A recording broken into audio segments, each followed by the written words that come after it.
Connaissant et cherchant à connaître le Seigneur, sa venue est aussi certaine que celle de l'aurore. Il viendra pour nous comme la pluie du printemps qui arrosait la terre. Je vais te connaître, je vais te connaître, je vais te connaître, Seigneur Jésus. Je vais te connaître, je vais te connaître, je vais te connaître, Jésus, toute ma vie. Bonjour, bonjour, peuple de Dieu. Nous sommes là par rapport au rendez-vous que nous sommes convenus. Nous sommes convenus que chaque lundi, nous serons là à la table du Seigneur pour manger les repas ou la nourriture que le Seigneur a préparée pour nous. Est-ce que vous êtes là, les amis? Peuple de Dieu, vous êtes là, papa, maman, les hommes de Dieu, enfants de Dieu, vous êtes là? Faites-nous signe si vous êtes là. Faites-nous signe, connectez-vous. Vous qui n'êtes pas encore connectés, connectez-vous, bien-aimés. Aujourd'hui, le Seigneur va nous parler d'un thème aussi capital dans notre vie, parce que ce sont des choses qui se passent déjà dans le monde, mais nous sommes encore ignorants par rapport à toutes ces choses. Et l'ignorance de ces choses, bien-aimés, va nous conduire à la perdition. Parce que nous, si nous ne connaissons pas ce genre de choses, les choses que nous vivons déjà dans ce monde, bien-aimés, beaucoup vont aller à la perdition, beaucoup vont se perdre, faute de connaissance ou par ignorance, bien-aimés. Le Seigneur va nous parler vraiment d'un sujet aussi capital que d'autres sujets que nous avons déjà parlé avec vous. Et aujourd'hui, bien-aimés, j'aimerais que toi qui m'écoutes, j'aimerais que tu me donnes vraiment ton oreille, que tu laisses vraiment ton oreille au Seigneur, parce qu'aujourd'hui, le Seigneur va te parler. Aujourd'hui, le Seigneur va t'illuminer et le Seigneur va t'aider à ne pas tomber dans le piège que les autres vont tomber, bien-aimés. Aujourd'hui, pour commencer, aujourd'hui, nous allons parler d'un thème aussi capital. Le thème s'intitule « Les enjeux de l'Église face au temps de la fin ». Les enjeux de l'Église face au temps de la fin. Qu'est-ce que l'Église doit faire? Qu'est-ce que Dieu attend à l'Église par rapport à ces temps, bien-aimés, que nous vivons déjà? Vous rappelez, les enfants de Dieu, bien-aimés, selon les dispensations du temps, nous sommes déjà au temps de la fin. Nous sommes déjà au temps où toutes les choses annoncées dans le livre d'Apocalypse 13 sont déjà là. Aujourd'hui, nous allons parler de ce thème pour essayer de ramener l'Église à la mission principale que le Seigneur nous a donnée par rapport à ces temps de la fin. Nous allons ramener l'Église, rappeler l'Église du Seigneur, la charge ou la mission que nous avons par rapport à ces temps de la fin. Lorsque Jésus-Christ était venu dans ce monde, il a dit, je suis venu et je vais aller et je reviendrai encore. Quand il va revenir prendre une église. Et bien c'est quelle église, bien-aimée? La Bible des Thessaloniciens nous dit, lorsque le Seigneur reviendra pour prendre une église, et il va prendre une église sans tache, ni ride, ni quelque chose de semblable.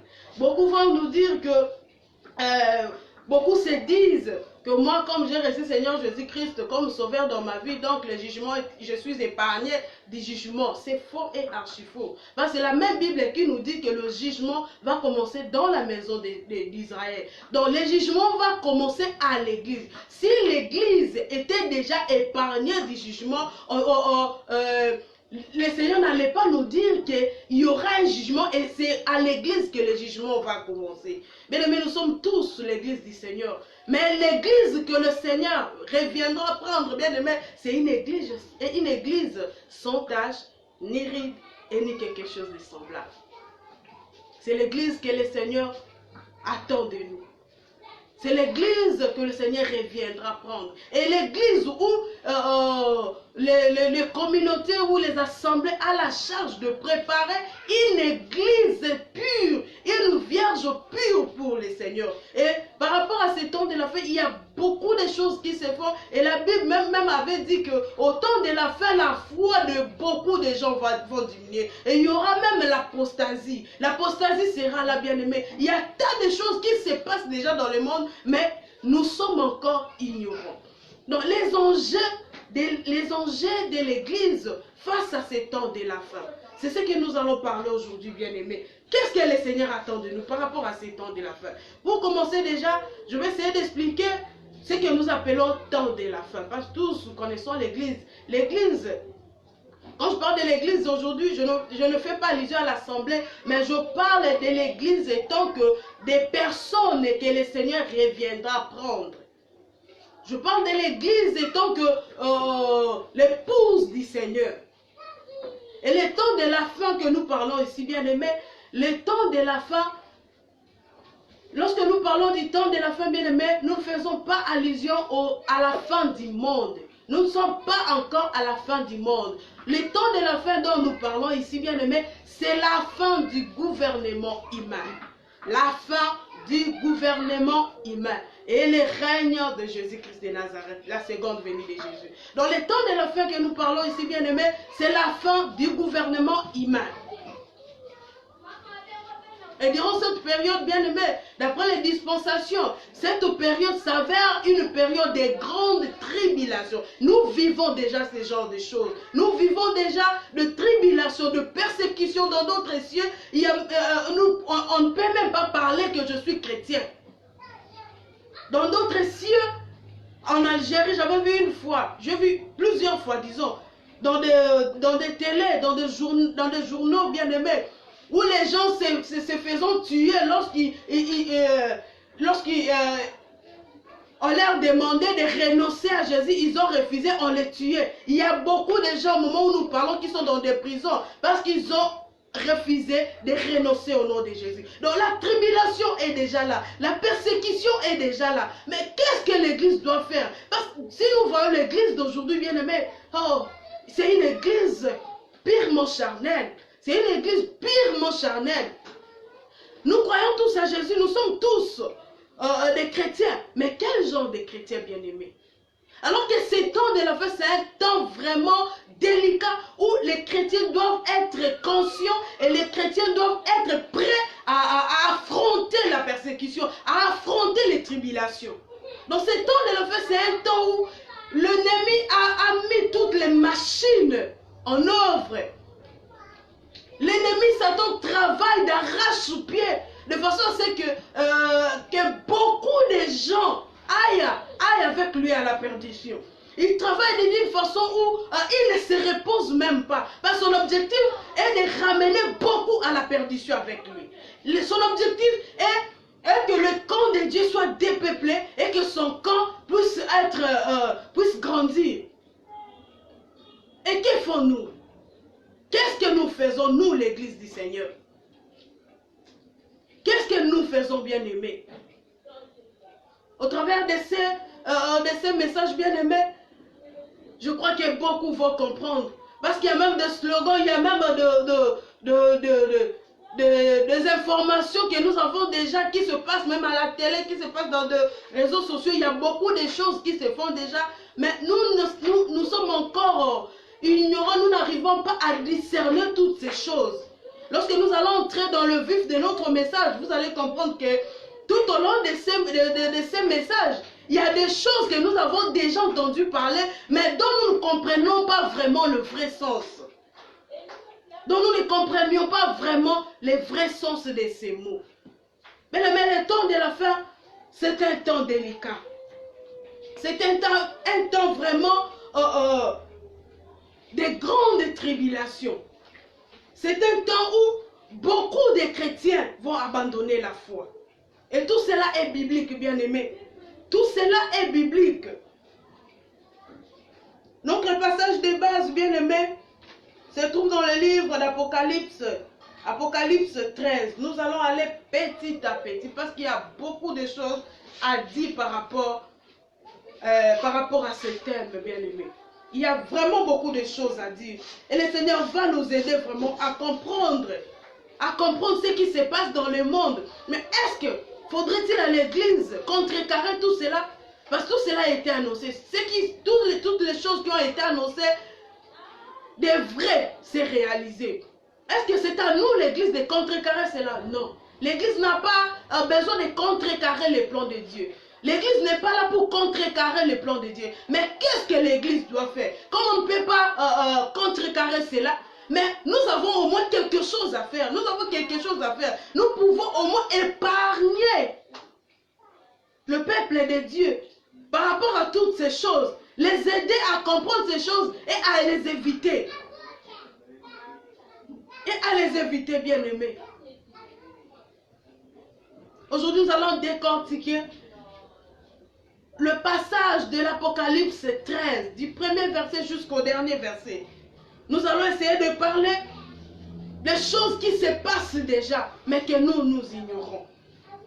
Mais que l'Église ne se préoccupe pas. Au lieu de se préoccuper des choses très importantes, l'Église d'aujourd'hui se préoccupe de miracles et de prospérité.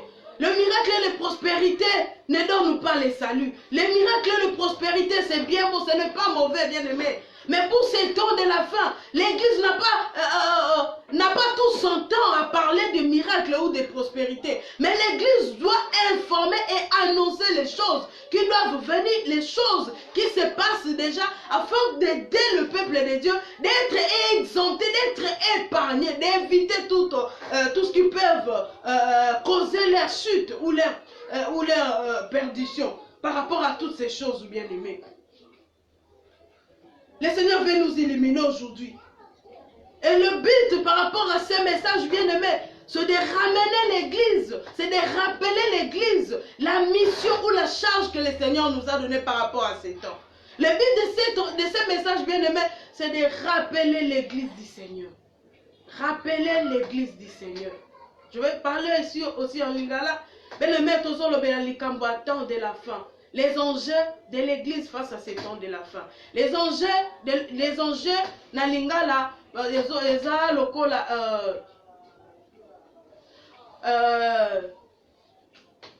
eloko nini yo toko gagner par rapport ou bien eloko nini toko ko gagner to eloko nini toko ko sala pona tango ya fin, pona tango asuka oyo eza balobi na biso ke tango asuka oyo eza moko ya makasi ya mabe, makambo mabe bele kokoma, makambo mabe bele ekoya. Église esengeli esala nini, bien aimé? Église esengeli na biso église nzambe toyebisa peuple nzambe makambo oyo eza déjà na ba oyo ekoya na sima. Déjà nous vivons ces choses. Déjà tozo vivre makambo wana. Déjà toyoka pe mame bazolobela déjà makambo wana, mais lokola toza ba ignorant, tozo comprendre te, toyebi pete, toza ko embrasser nyonso, alors que biloko wana nyonso tout ce qui te comprendre ebele to ko éviter yango. Biloko wana nyonso tout ce qui te comprendre ebele to ko boya yango, bien aimé. Ebele to ko yeba ko kima yango. Ebele to ko yeba ko éviter biloko wana nyonso tout. Yango nde tina ya message na biso ya pokwa lelo. Donc tango asuka le temps de la fin tozolobela te suka ya mokili, mais tozolobela suka ya temps. Suka ya temps wana spirituellement lingi koloba bo eza suka ya gouvernement, suka ya règne ou ya na lingala, je sais pas comment expliquer ces mots lingala, la fin du gouvernement humain. Donc tango tozolobela tango asuka elingi koloba ke tozolobela suka ya bokonzi ya moto na tango oyo. Donc suka ya moto kokonza mokili oyo. Parce que kala mingi te biso surtout toyebi, kala mingi te Jésus reviendra. Donc tango Jésus zoya ezande tozongisi bokonzi epa na ye. Donc aye kozwa lisusu bokonzi ezongi epa na ye. Donc bato baziki kokonza biso, bato baziki ko gouverner biso, bato wana nyonso tout temps na bango ya suka yango yo. E bango sengeli bazo bokonzi wana sengeli ezongela Yesu Masia. Bokonzi wana sengeli ezonga epa Yesu Masia pamba te yende muto za maître ya nyonso tout. Et na tango asuka oyo bato bazokonza na lobaki na lilopoto na lokuti koloba ke tango asuka eza temps moko eza vraiment makasi eza to moko ya ba tribulation ya ba difficulté ya makambo mabe mabe koya ebele et biso lokola église ya Nzambe sengela biso to informer peuple ya Nzambe parce qu'en ce moment même na tango biso tozolobela dans d'autres cieux na bamboka mosusu na bisika mosusu bien aimé il y a des gens qui vivent déjà la persécution, il y a des gens qui sont tourmentés, il y a des gens qui sont emprisonnés, il y a des gens qui sont tabassés parce que balingi ko renoncer te na kombo na Yesu Masia parce que batu wana bango balobi baza Yesu Masia et baza tourmenté baza persécuté par ces gouvernements bien-aimés. Baza vraiment persécuté. La landa une fois na LMTV bandeko na kati ya prison. Na kati ya prison bazo senga SOS bazo ganga au secours. Baza na prison pas parce que babomi batu, baza na prison pas parce que ba commettre ba crime, mais parce que baboya ki koboya ko renier kombo ya Yesu. Baboya ki kobwa kisa kombo ya Yesu Masia. Lokola bango balobi biso toza ya Yesu et toza bongo kino suka balobi comme bino boboy koloko kobwa kisa Yesu wana bino sika na bino eza na prison. Batu batikala ba squelette, batu batikala soko mono lui oka mutu pamba mikuwa na mikuwa, mais ils sont encore en vie. Il y a des gens qui vivent déjà la persécution, surtout que même dans Bamboka Neti Algérie, il y a des gens qui vivent la persécution de nos jours bien-aimés. Il y a des gens qui vivent ces grandes tribulations bien-aimés. Mais biso, tant que nous sommes dans biso, tous vivons sous une forme voilée. Tous vivons dans la bandenge moko voilée dans le komi penza pour les bien-aimés. Tous vivons dans la bandenge belé, mais tous comprendre te. Tous comprendre tes bien-aimés. Et comme la Bible nous dit, et puis surtout il y a un slogan qui dit chaque chose a son temps. Et là, on se dit et tant Moïse est là qui est le temps de la loi. Et le temps de la grâce, nous sommes encore au temps de la grâce, oui. Mais ce temps de la grâce, tant comme il est vraiment fâché. Et pendant ce temps, et pendant cette ère de la grande tribulation, il y a 3 grandes choses qui vont se passer. Il y a beaucoup de choses qui se passent déjà. Excusez-moi. Il y a beaucoup de choses qui se disent déjà. Mais parmi toutes ces choses, bien aimées, il y a 3 grandes choses qui vont se passer. Il y a 3 grandes choses, bien aimées. Pendant cette période, ces 3 grandes choses qui vont se passer, bien aimés, et dont nous avons déjà entendu parler, il y a la formation d'un gouvernement humain. Il y a la formation d'un gouvernement humain. Il y a la formation d'une religion mondiale. Et il y a aussi la formation d'une économie mondiale. Et bien là, on va déjà makambouana, la journaux, la information, toyoka déjà le gouvernement mondial, toyoka déjà la religion mondiale, et bien toyoka déjà l'économie mondiale. Une fois je suivais même les informations parce que forêt Nabiso Congo, forêt équatoriale est considérée comme un patrimoine mondial. Bien aimé, ça fait partie de l'économie mondiale. Ça fait partie des choses mondiales. Et ça, l'appellation bello tozo loba, ton loba déjà, mais tozo comprendre vraiment sens nangote. Il y a aujourd'hui l'Organisation mondiale de la santé, OMS. Il y a aujourd'hui Banque mondiale. Il y a aujourd'hui l'Organisation des Nations Unies. Tout ça et ça petit groupement à la fin bazon kaba aboutir mais le comment autobengi gouvernement mondial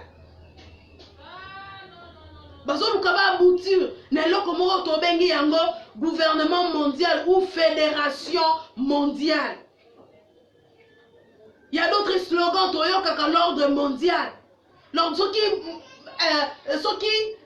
sanctionne tous les kamumoko loi moko et pesami à partir du gouvernement tout le monde doit obéir. Ce qui les kamumoko et pesami et l'obami que mokili mobimba il faut être ça, sinon gouvernement mondial wana de ko s'en charger na bino. Mais bien aimé, ce qui t'otangi dans Apocalypse, bien aimé 13, nous allons comprendre. Derrière tous ces slogans, bien aimés, il y a des choses spirituelles qui se passent. Derrière tous ces slogans, bien aimés, il y a un esprit qui incarne toutes ces manœuvres, bien aimés. Aujourd'hui, nous allons nous limiter seulement à parler du gouvernement mondial parce qu'il y a beaucoup de choses à expliquer là-dedans. Il y a beaucoup de choses, bien aimées, à expliquer par rapport au gouvernement mondial. Et les lobbies sont tous au monde, des grandes décisions. Et ils ont marqué qu'à niveau niveau international. Au niveau international, bien aimé. Niveau international, c'est bien beau. Ils sont là. Ils sont là pour nous aider. Physiquement, qui nous aident. Mais derrière toutes ces manœuvres, derrière toutes ces ruses, bien aimé, il y a des choses où l'ennemi Satan vise.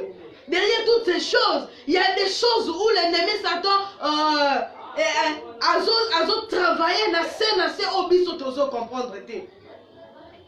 Il y a des choses qui se passent, bien aimé. Il y a des choses, bien aimées, pardon, qui se passent. Et nous ne pouvons pas rester bras croisés, nous ne pouvons pas fermer nos bouches.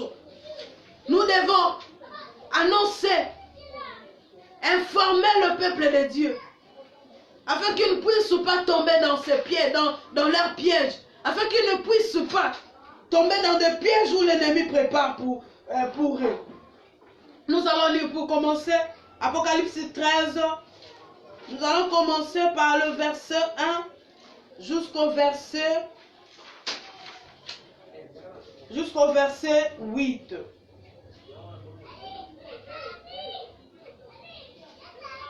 Je me souviens encore, lorsque j'étais encore en deuxième année secondaire, j'étudiais à cette époque-là au lycée Moyo Kanisi à Yolo. Un matin comme ça, le directeur nous a réunis pour nous parler d'un slogan dont beaucoup de gens connaissent aussi déjà. Moi j'ai appris ces mots, cette appellation lorsque j'étais en deuxième année secondaire.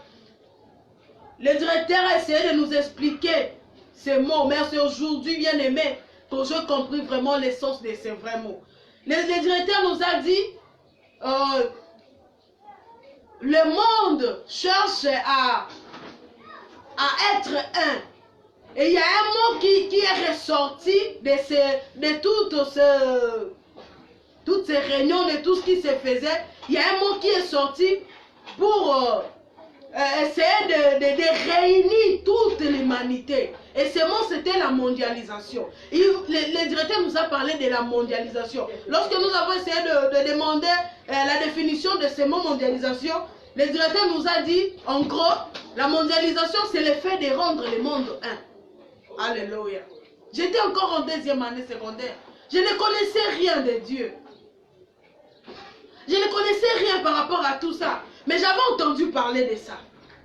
J'avais entendu parler de cela en deuxième année. Il a dit, la mondialisation, en gros, c'est le fait de rendre le monde un. Et aujourd'hui, on nous parle de la formation d'un gouvernement humain qui est déjà en place. Parce que les grandes décisions proviennent de là. Les grandes décisions, bien aimées, proviennent de cette organisation, de ce système mondial.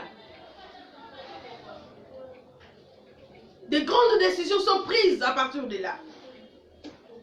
Et chaque pays doit obéir. Toutes les nations doivent obéir à ces lois-là, à ce qui est ressorti de ce système-là. Nous allons lire, bien aimé.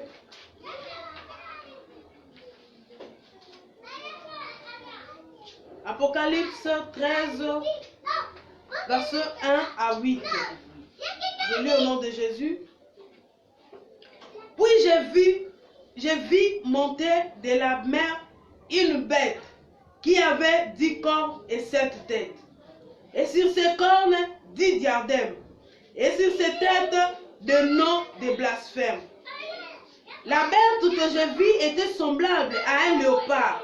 Ses pieds étaient comme ceux d'un ours et sa gueule comme une gueule de lion. Le dragon lui a donné sa puissance et son trône. Le dragon lui a donné sa puissance et son trône et une grande autorité. J'ai vu l'une de ses têtes comme blessée à mort, mais sa blessure mortelle fut guérie.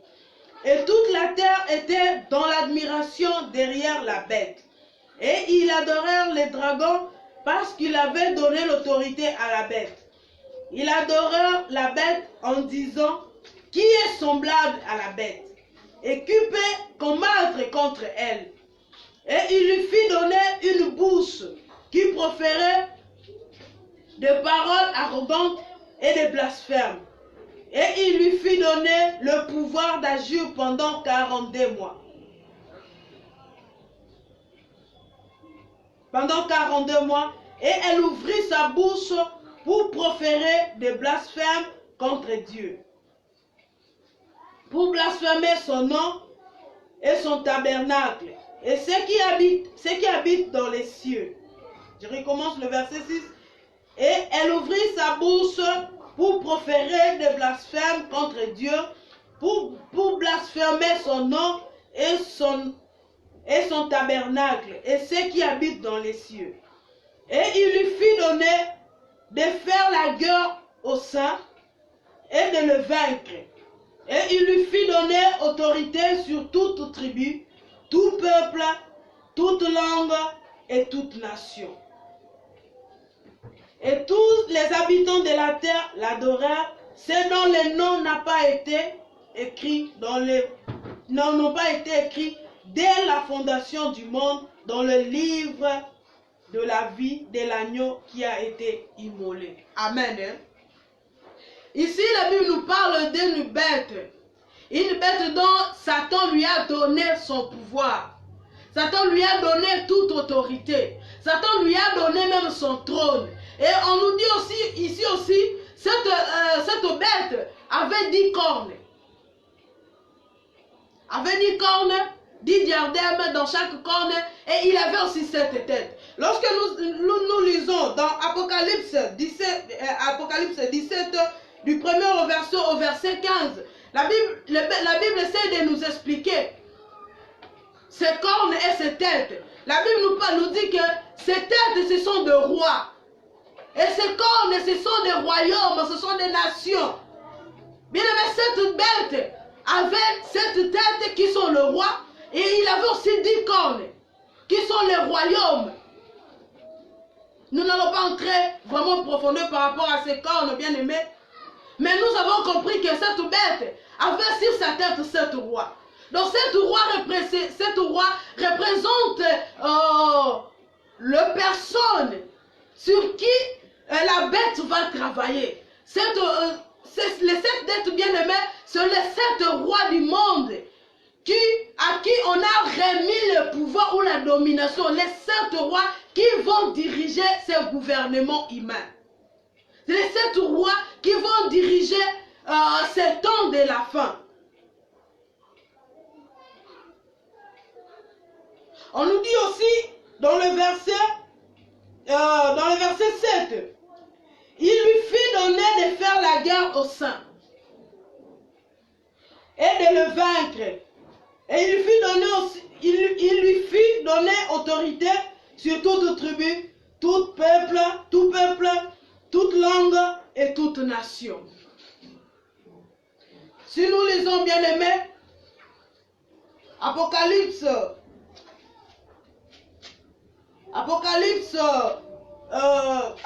17, du premier verset, pas du premier verset, nous allons aller petit à petit pour vous aider à comprendre. Si nous lisons Apocalypse 17, verset 1, nous allons commencer par le verset 1 jusqu'au verset 15, mais nous allons lire petit à petit. Apocalypse 1, verset 17. Apocalypse chapitre 17, verset 1 jusqu'au verset 15, je lis au nom de Jésus. Puis un des 7 anges qui tenait les 7 coupes vint et il m'adressa la parole en disant, viens, je te montrerai le jugement de la grande prostituée qui est assise sur les grandes eaux. Qui est assise sur les grandes eaux. C'est avec elle que le roi de la terre se sont livrés. Se sont livrés à l'impudicité, et c'est du vin de son impudicité que les habitants de la terre se sont enivrés. Il me transporta en esprit dans un désert, et je vis une femme assise sur une bête écarlate, pleine de noms de blasphème, ayant 7 têtes et 10 cornes. Cette femme était vêtue de pourpre et d'écarlate, et parée d'or, de pierres précieuses et de perles. Elle tenait dans sa main une coupe d'or remplie d'abominations et des impuretés de sa prostitution. Sur son front était écrit un nom, un mystère, Babylone la grande, la mère des impudiques et des abominations de la terre. Et je vis cette femme ivre du sang des saints et du sang des témoins de Jésus. Et en la voyant, je fus saisi d'une grande étonnement. Amen, bien-aimé. Bien-aimé, la bête dont la Bible nous avait parlé dans Apocalypse 13. L'Apocalypse 17 vient maintenant nous expliquer de qui il s'agissait. Dans la bête dont on parle, dont on avait lu dans Apocalypse 13, bien-aimé, n'est rien d'autre que Babylone la grande. N'est rien d'autre que la grande prostituée. Et la Bible nous dit ici, il fait la guerre aux saints. Cette grande prostituée, il fait la guerre aux saints. Et il s'est enivré du sang des saints et du sang des témoins de Jésus. Et la Bible ne s'est pas limitée là, bien-aimée. La Bible est allée encore plus loin pour nous dire que cette femme est assise sur des grandes eaux. Cette femme est assise sur des grandes eaux. Nous allons lire le verset 15 de l'Apocalypse 17 pour comprendre c'est quoi ces grandes eaux, bien-aimées. Il me dit dans Apocalypse 17, verset 15, les eaux que tu as vues sur lesquelles la prostituée est assise, ce sont de peuples, de foules, des nations et de langues. Amen, bien-aimés. Ici, bien-aimés, la Bible veut nous parler d'une femme, d'une puissance de ténèbres, d'une armée ténébreuse qui va dominer, qui a déjà l'autorité dans ces temps de la fin. Et cette femme est assise. Cette femme est assise sur des grandes eaux. C'est lui qui gère les nations. Il est assis sur des nations. Il est assis sur des peuples. Il est assis sur des tribus, sur des langues. Donc il est partout. Il gouverne partout. Cette femme a le contrôle des nations. Et la Bible nous dit aussi, tous les rois sont enivrés. Tous les rois, nous allons lire bien-aimés, avec elle, dans le verset 2 du chapitre 17 de l'Apocalypse, c'est avec elle que les rois de la terre se sont livrés à l'impudicité. Le roi de la terre, tout, pour ne pas parler de tout, parce que Dieu seul le sait. Beaucoup, ou la majorité des rois de la terre, pour ne pas parler de tous les rois bien-aimés, les rois de la terre se sont livrés à l'impudicité avec Babylone la grande. Cela veut dire quoi, bien-aimé?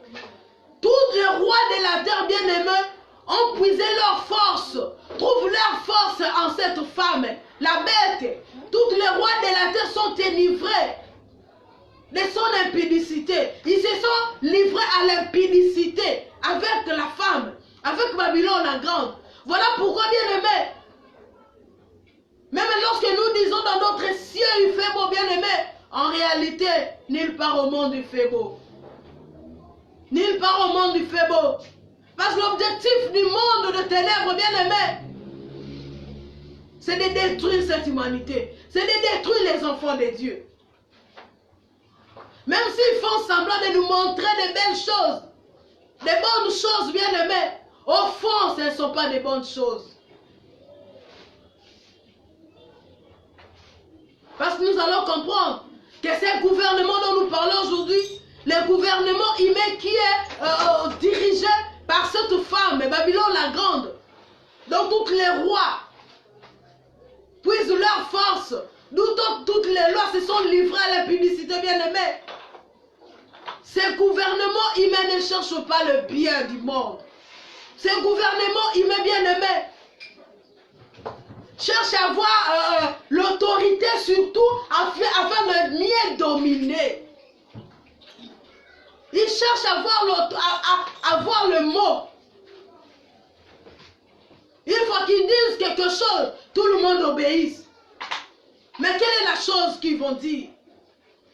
Tout ce qu'ils chercheront à dire, bien aimé, ne fera rien à l'humanité. Ne va rien apporter à l'humanité, bien aimé. Parce qu'après avoir créé le gouvernement humain, ils cherchent maintenant à créer et à former une religion mondiale qui sera dirigée par l'Antichrist. Et ces gens, cet Antichrist bien-aimé, sortira bien-aimé de ce gouvernement humain. Cet Antichrist, où l'impie dont la Bible nous parle dans le livre des Thessaloniciens, de 2 Thessaloniciens, verset 2. Chapitre 2, pardon, dans le livre des 2 Thessaloniciens, chapitre 2, du premier verset jusqu'en bas, nous allons comprendre que cet Antichrist bien-aimé reviendra de ce gouvernement humain.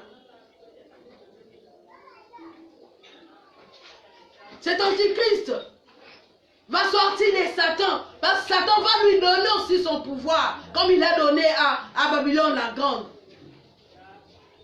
Si aujourd'hui les choses ne vont pas, bien aimé, si aujourd'hui les choses ne marchent pas, mais c'est parce que Dieu n'a pas le contrôle de ces nations.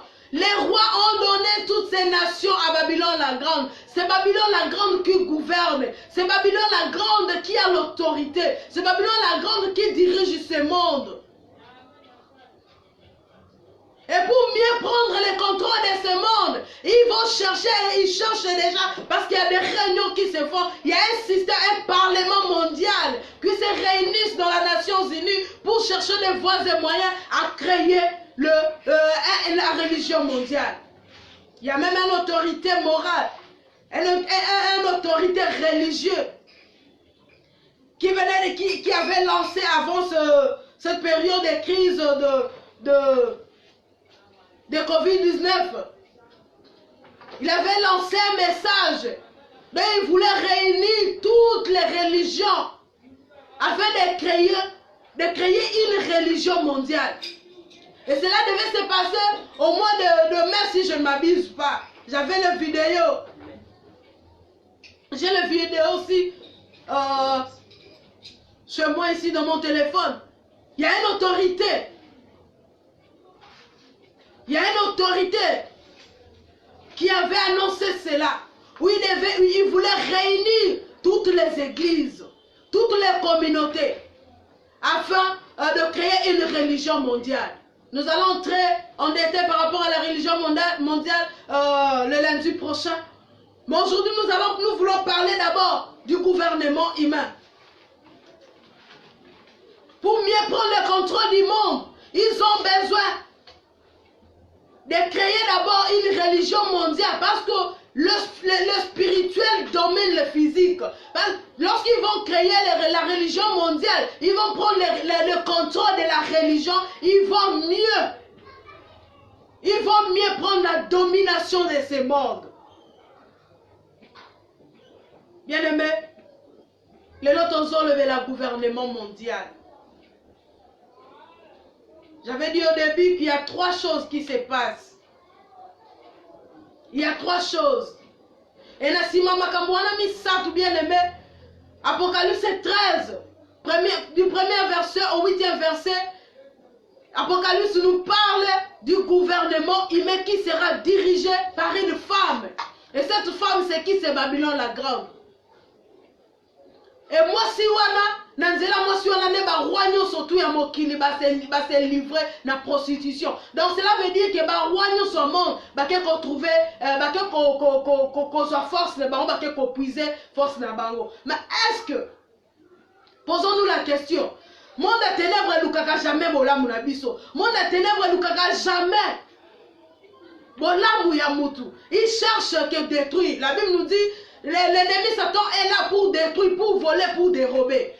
Tango bazolobela bazoloba maloba sukali na monoko bien aimé au fond eza sukali te meza bololo. Tous ces rois bien aimés, on va kene kozo ba casse na ba puissance na ba na monde de ténèbres. Ba kolinga jamais va travailler na avancement ya royaume, ba konuka jamais va travailler pour na bolamu ya peuple de Dieu. Mais ba konuka ne pas engloutir peuple de Dieu. Voilà pourquoi bien aimé. Tous ces rois pardon. Bango surtout bazoluka kaka mabe. L'objectif c'est quoi? Coincer les peuples de Dieu, coincer les gens. Tant que bango bazo coincer batu passe eleki, makama mabe eleki, minyoko eleki, beaucoup vont courir vers eux. Et bien ba kokene pa na bango ba kene koluka kisi, po bazo et bien ba kokene koluka. Donc c'est ça l'objectif du monde des ténèbres. Ba coincer batu, ba coincer batu. Tant que batu on a passe eleki, et bien ba kokima na kona bango. Et bien ba kokokate, c'est ce que même la Bible nous dit dans Thessaloniciens 2 du premier verset jusqu'au verset 3. La Bible nous dit à ce temps de la fin, la foi de beaucoup de gens vont diminuer. Il y aura même l'abandon de la foi. C'est ce que la Bible appelle l'apostasie. Donc il y a déjà l'apostasie qui s'est fait. Il y a plusieurs rises. Oh, Babylone la Grande a mis en place pour détourner beaucoup de gens de la face du Seigneur. Il y a plusieurs rises qu'ils utilisent. Aujourd'hui, il y a un système qu'ils ont mis en place, bien aimé. La discréditation des hommes de Dieu. Ils cherchent à saboter les hommes de Dieu. Ils cherchent à ternir l'image des hommes de Dieu. Parce que lorsque l'image des hommes de Dieu sera ternie, beaucoup de gens vont se décourager et ils vont abandonner la foi et retourner dans le monde. Bien aimé. Aujourd'hui, l'église du Seigneur est par terre. C'est cette femme qui est derrière cela. Si aujourd'hui l'image même de l'église est ternie, c'est cette femme qui est à l'origine de cela. Cette femme fait la guerre, la Bible nous dit, il fait la guerre aux saints. On lit surtout, ils transporter une semence. Tout ce qui transporte une semence, tout ce qui ont la vérité dans leur bouche, bien aimé, cette femme sera là pour faire la guerre à ces gens-là. Et une fois tombé, il va se livrer avec le sang de ces gens-là. Il va se livrer, bien aimé. Si aujourd'hui, les hommes et les gens tombent dans leur piège bien-aimé, l'église doit prier pour ces hommes de Dieu. L'église doit prier afin que le Seigneur puisse relever ces hommes de Dieu. L'église doit travailler, prier jour et nuit. Prier jour et nuit pour le relèvement d'un saint qui est tombé. Nul n'est parfait dans ce monde. Tous nous commettons des erreurs. Mais une erreur d'un homme de Dieu est devenue aujourd'hui un moyen où le monde des ténèbres brandit pour chercher la perdition de beaucoup de gens, pour chercher à ce que beaucoup abandonnent la foi bien-aimée. C'est ce qui se passe aujourd'hui. L'image de l'église est ternie. L'image de l'église est ternie, bien-aimée, à cause de cette femme. À cause de cette femme bien-aimée. Mais qu'est-ce que nous devons faire, nous, l'église du Seigneur? Qu'est-ce que nous devons faire, nous, l'église du Seigneur? Est-ce que nous devons contrecarrer les plans de Dieu? Non. Parce que tout ce qui a été annoncé devrait se réaliser. Non. Nous ne devons pas contrecarrer cela. Mais ce que nous devons faire, c'est informer et annoncer au peuple de Dieu les choses qui vont arriver. Et les choses qui sont déjà là. Il y a déjà la persécution des sangs. Il y a déjà les tribulations. Il y a déjà des souffrances, la famine qui frappe le monde. Il y a aujourd'hui des choses qui se passent, bien-aimés. Il y a des choses que Dieu n'est pas derrière, mais c'est les ténèbres qui est derrière cela. Il cherche à ramener les gens dans leur camp. Il cherche à amener beaucoup dans la perdition, bien-aimés. Lorsque les hommes de Dieu tombent, bien-aimés, cela ne doit pas nous plaire. Cela ne doit pas être un sujet de moquerie. Un sujet à disserter, à polémiquer, bien-aimés. Mais cela doit nous révéler, nous réveiller afin de prier pour l'église du Seigneur. Afin de prier pour l'église du Seigneur. Parce que l'église fait la force d'un pays. On mesure la force d'un pays par rapport à l'église. Dans un pays où l'église est dans les chaos, bien-aimés, le pays ne peut pas être fort, bien-aimé. Pour mieux contrôler le pays, Satan cherche d'abord à engloutir l'église. Satan cherche d'abord à mettre l'église par terre pour mieux contrôler les nations.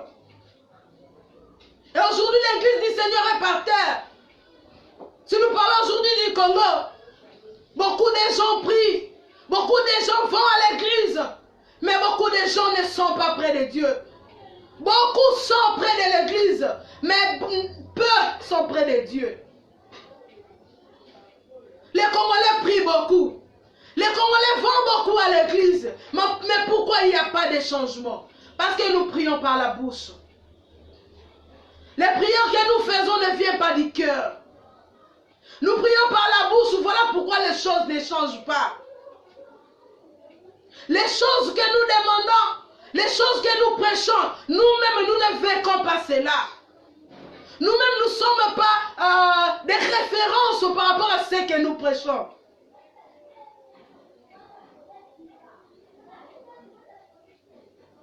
L'église, c'est une force, bien-aimée.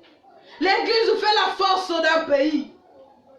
Aujourd'hui, si le Congo est par terre, bien-aimé, c'est parce que l'église aussi est par terre. C'est parce que l'église du Seigneur aussi est par terre. Et Seigneur n'a biso la mouka bien-aimé. Totombola topelisa moto lisusu. Ce qui monte peli bien-aimé, Babylone la grande va fuir cette nation. Il fuira. Si le feu s'allume bien-aimé, Namboka la biso Congo bien-aimé, cette femme va fuir. Au lieu de chercher des solutions dans des hommes, dans des politiciens bien-aimés, cherchons des solutions dans la prière. Cherchons des solutions bien-aimés. Allumons le feu. Allumons le feu bien-aimé. Et ce feu va faire fuir l'ennemi, Babylone la grande. Ce feu va faire fuir l'ennemi bien-aimé. Il fuira. Il a cherché à prendre la prise sur l'église afin qu'il puisse dominer sur cette nation. Mais aujourd'hui, nous avons compris, bien-aimé, le Seigneur nous fait comprendre que l'église fait la force des nations. Au lieu d'aller chercher des solutions dans les politiciens, bien-aimés, rentrons dans la chambre haute. Rentrons, bien-aimés, lui seul a la solution. Lui seul a la solution. Bisoto côté le gouvernement humain, ce sont des choses. On a déjà l'obaki qui est kokoma. Mais ouais, Seigneur a biso Seigneur lui t'a informé peuple nzambe. Ba yeba makambo eso koma. Afin que tango yango eso koma, ba ngo ba yeba ko éviter mabe. To yeba ko éviter. Koko ya na piège ya makambo wana. Aujourd'hui, nous allons nous limiter là, bien-aimés. Nous allons nous limiter là, nous allons continuer. Le lundi prochain, soyez là nombreux bien-aimés. Le Seigneur ne manquera pas de nous parler. Là, le lundi prochain, nous allons parler de la formation de l'Église ou d'une religion mondiale. Soyez là, nous vous bénissons par le nom de Jésus-Christ de Nazareth. Bye bye.